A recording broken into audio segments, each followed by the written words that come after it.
still need to make decision for yourself. The destiny lies in your hands. So and that is what Matthias tends to be. Yeah, he believed. Traditionalist. No, I will say he takes his own believing in God, in this supreme being that does not interfere from the traditional route. But majority of what he preaches, is that because he will tell you when you are sick, don't, a normal traditionalist, when he's sick, he goes to the shrine. But Matthias says, Zach, when you are sick, he will tell you go to the hospital. Okay, not to the shrine. Yes, all this spirituality doesn't believe in them. So he will not even want a child to go through exorcism. Yes, he doesn't do that. He doesn't. So that's why I feel he identifies with, he's more or less a deist.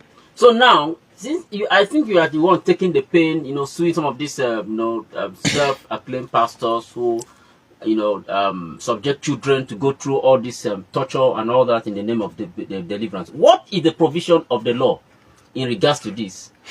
And what has the law have been doing in regards to, subjecting children into, We have not been activating the law. So that is why there is an ongoing litigation where we intend to activate the law. Let's see what the law will do. Because you are taking me to the aspect of jurisprudence. You understand? Yeah. The law is nothing. You understand? In regards to that? No. I mean, the law is nothing unless or until the court acts on it. You understand? The law is always sleeping. It's only when you activate the law, you understand, by the instrumentality of the judiciary, or the executive executes the law, that it becomes alive. But it is a dormant written document without the court acting upon it or the executive executing. Whether we like it or not, we will not be able to take away, some of these spiritual activities in the life of our children, like children baptism, children Sunday school. I mean, not Sunday school now. Like some of these deliverance, they take them for night vigils. Sometimes you see students struggling during night vigil to sleep and all that. Where it is not supposed, but maybe you will say it is not. Do you know? Let me comment. Do you know that? For me, among the three religions in Nigeria, which is a Christianity, Islam, and the traditional religion. Yes, you cannot just take away some of these activities from children.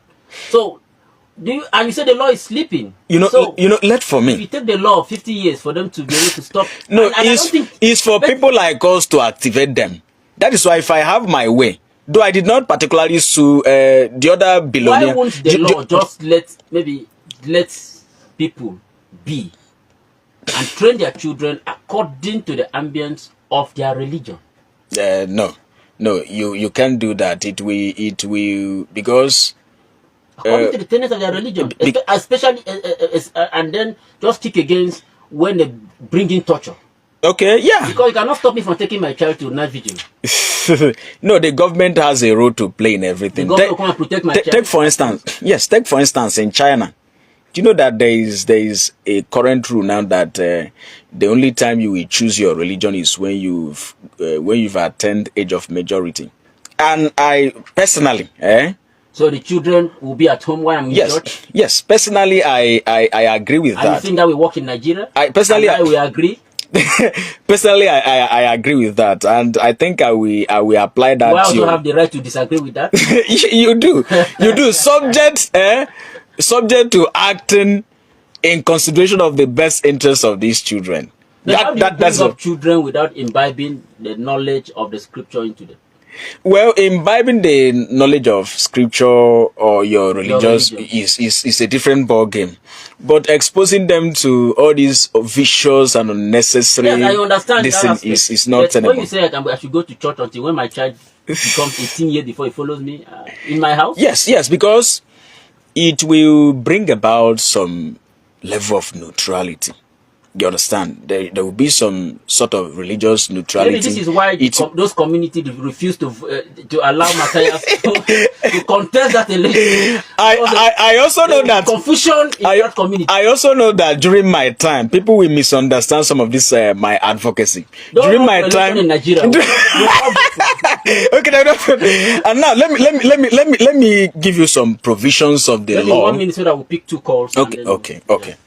No, just go ahead. Okay. Let me give you some provisions that are even against all these exorcism and branding children witches. If you go to the provisions of section 210 sub B of the Criminal Code Act, it leans against that branding people witches alone, because they are shielding people from being exposed to mob action. They understand the reality, the notion of our people, that once you say that this person is a witch, can be killed. the person can be killed, because yeah. So the law came to curtail that mischief by saying don't brand people witches. Is there? So if somebody section, calls me a witch now, or a wizard now, I can go to court. You can petition the police.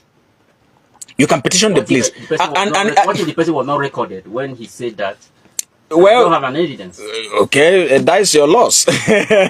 That's your loss. That's why you should. The law is the court is not Father Christmas before you can so get. If somebody called me, which I have to bring up my. Yes, you have to have, and this is social media age. Okay. And good enough that in Abuja here we have a direct criminal complaint. If the police refuse to act, there is also a way you can personally activate the law.